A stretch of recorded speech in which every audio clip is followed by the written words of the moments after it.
जब शिव का घर विष्णु ने ले लिया। क्या आप बद्रीनाथ की कहानी जानते हैं? ये वो जगह है जहाँ शिव और पार्वती रहते थे। ये उनका घर था। एक दिन नारायण यानी विष्णु के पास नारद गए और बोले, नारायण नारायण, आप मानवता के लिए एक खराब मिसाल है। आप हर समय शेषनाग के ऊपर लेटे रहते हैं। आपकी पत्नी देवी लक्ष्मी हमेशा आपकी सेवा में लगी रहती है और आपको लाड़ करती रहती है। इस ग्रह के अन्य प्राणियों के लिए आप अच्छी मिसाल नहीं बन पा रहे प्रभु। आपको सृष्टि के सभी जीवों के लिए कुछ अर्थपूर्ण कार्य करना चाहिए। इस आलोचना से बचने और साथ ही अपने उत्थान के लिए विष्णु तप और साधना करने के लिए सही स्थान की तलाश में नीचे हिमालय तक आए। वहां उन्हें मिला बद्रीनाथ, एक अच्छा सा छोटा सा घर जहां सब कुछ वैसा ही था जैसा उन्होंने सोचा था। साधना के लिए सबसे आदर्श जगह लगी उन्हें। वहां उस घर के अंदर गए। घुसते ही उन्हें पता चल गया कि यह तो शिव का निवास है और वह तो बड़े खतरनाक व्यक्ति हैं। अगर उन्हें गुस्सा आ गया तो वह आपका ही नहीं खुद का भी गला काट सकते हैं। ऐसे में नारायण ने खुद को एक छोटे से बच्चे के रूप में बदल लिया और घर के सामने बैठ गए। उस वक्त शिव और पार्वती बाहर कहीं टहलने गए थे। भगवान शिव माता पार्वती को रोज घुमाने ले जाते हैं। क्या आप ये बात जानते हैं? जब वे घर वापस लौटे तो उन्होंने देखा कि एक छोटा सा बच्चा जोर जोर से रो रहा है। पार्वती माता को दया आ गई।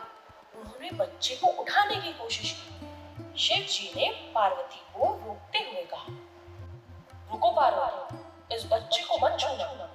पार्वती ने कहा, कितने क्रूर हैं आप, कैसी नासमझी की बातें कर रहे हैं। मैं तो इस बच्चे को उठाने जा रहा था, देखिए तो कैसे रो रहा है। शिव बोले, जो तुम देख रही हो उस पर भरोसा मत करो। मैं कह रहा हूं ना, इस बच्चे को मत उठाओ। बच्चे के लिए पार्वती की स्त्री सुलभ मनोभावना ने उन्हें शिव की बातों को नहीं मानने दिया। वैसे आमतौर पर सभी पत्नियां यही करती हैं। उन्होंने कहा, स्वामी आप कुछ भी कहें, मुझे कोई फर्क नहीं पड़ता। मेरे अंदर की माँ बच्चे को इस तरह रोते नहीं देख सकती। मैं तो इस बच्चे को जरूर उठाऊंगी।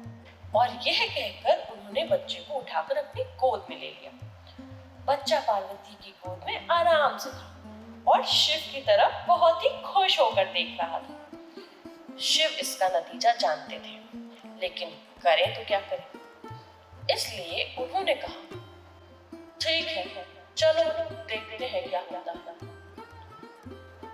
पार्वती माता ने बच्चे को खिला पिलाकर चुप किया और वहीं घर पर छोड़कर खुद शिव के साथ गर्म पानी से स्नान के लिए बाहर चली गई।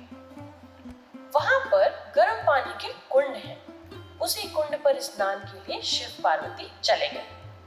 लौट कर आए तो देखा कि घर अंदर से बंद था। शिव तो जानते ही थे कि अब खेल शुरू हो गया है। पार्वती माता हैरान थी कि आखिर दरवाजा किसने बंद किया। शिव बोले, मैंने कहा था ना प्रिय, इस बच्चे को मत उठाना। तुम बच्चे को घर के अंदर लाया और अब उसने अंदर से दरवाजा बंद कर दिया। पार्वती ने कहा, अब हम क्या करें स्वामी? शिव के पास दो विकल्प थे। एक, जो भी उनके सामने है उसे जलाकर भस्म कर दें, और दूसरा, वे वहां से चले जाएं और कोई और रास्ता ढूंढ लें। उन्होंने कहा, चलो कहीं और चलते हैं, क्योंकि ये तो तुम्हारा प्यारा बच्चा है, इसलिए मैं इसे छू भी नहीं सकता। मैं अब कुछ नहीं कर सकता, चलो कहीं और चलते हैं। इस तरह शिव और पार्वती को अवैध तरीके से वहां से निष्कासित कर दिया गया। वे दूसरी जगह तलाश करने के लिए पैदल ही निकल पड़े। दरअसल बद्रीनाथ और केदारनाथ के बीच एक चोटी से दूसरी चोटी के बीच सिर्फ 10 किलोमीटर की दूरी है। आखिर में वह केदार में बस गए। और इस तरह शिव ने अपना खुद का घर खो दिया। आप पूछ सकते हैं कि क्या वह इस बात को जानते थे? आप कई बातों को जानते हैं, लेकिन फिर भी आप उन बातों को अनदेखा कर उन्हें होने देते हैं।